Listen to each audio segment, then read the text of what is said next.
that are here right now. Change doesn't start in a town hall meeting.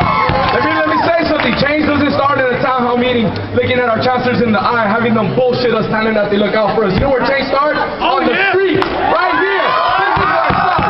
Us sitting together, a coalition of students, showing that we can collectively organize and mobilize and make a change.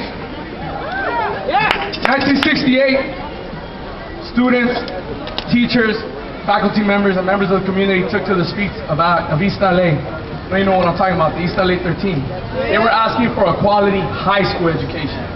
I guess you could say in some degree they got it, although a big majority of my people are still living in poverty. But you know what, fast forward now to the present day we're in, we're fighting for a higher education. And we're gonna keep fighting. We're not gonna let them stop us. We're not gonna let them tell us that our grievances won't be heard. We need to keep at it. If we keep at it, we need to persevere. And in persevering, we will succeed.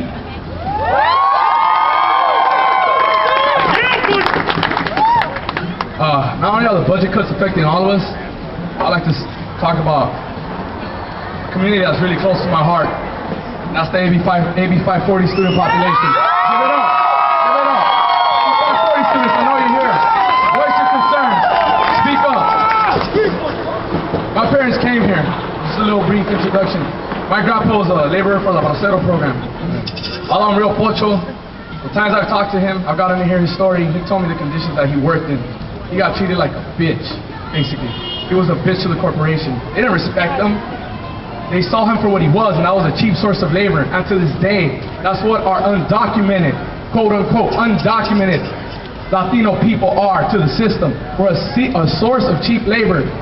And all we're asking is for a higher education. And they want to deny that to us? No.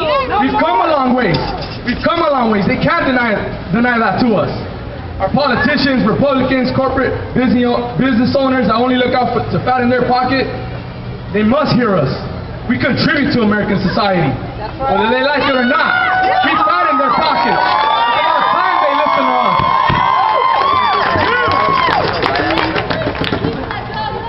That's right. That's right. I would like to bring up two stories before I get into this. My SJA members out here, I'd like to give a big hand for them. And everyone out here. We've been out, and outreaching, we've encountered a lot of ignorance, man. It's like, wow, really? Wow, man. I feel like telling some of these people, you know what, man, before you speak on your personal opinion, go read a book. Go read some history and then come talk to me. You know? Get an analytical view, not your stupid subjective view, you know? See if you can fill out the library card application. Exactly.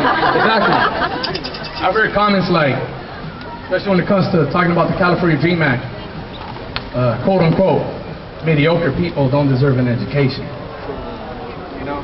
Or poor people don't deserve it either. I've been told that. Exactly. Mediocre people, poor people don't contribute to the greater good of society. Or the other one. I've had to hear this for a good month now, and I hear it, and it kills me. Because you know what? I know the struggle of my people. If there's anyone that's going to speak on it, it's going to be a Latino, not some white politician who only looks how to fatten up his pocket. It's going to be us who are here that are going to speak on that issue. Because of that, I'm in an organization called UER. Que viva! Que viva! Que viva! Got some brothers here right now with me. And I could say a good portion of our organization has undocumented students. And one of my brothers, he's actually here with me, Poncho. He's a good brother of mine, has a good heart. And I see the dedication that he puts in. And you know what? Last quarter, he hit a 3.0, more than a 3.0, higher than a 3.0. And he runs a small business, not because he wants to be wealthy, but guess what? Because he has to pay for his education out of his pocket. I have another sister, Audrey. I know you're here, Audrey. I don't know where you're at, but I know you're here. She works 40 to 50 hours a week. Is a part-time student right now. And thankfully, she will be back next quarter. The life of a student should be his education. Not working 40 to 50 hours a week to pay for your education. That's not what it should be. It should be being in the library, focusing on your education, enlightening yourself. Our AB 540 students don't have that. They say education is a privilege. It's not a privilege. It should be a right. It should be a right.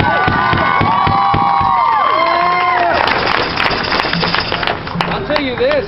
When I was applying to numerous schools trying to get in myself in the mid-90s, Too many places telling me, oh, you can't go here, you're too poor, you're the wrong race. Oh, we don't want Indians in our school. Exactly.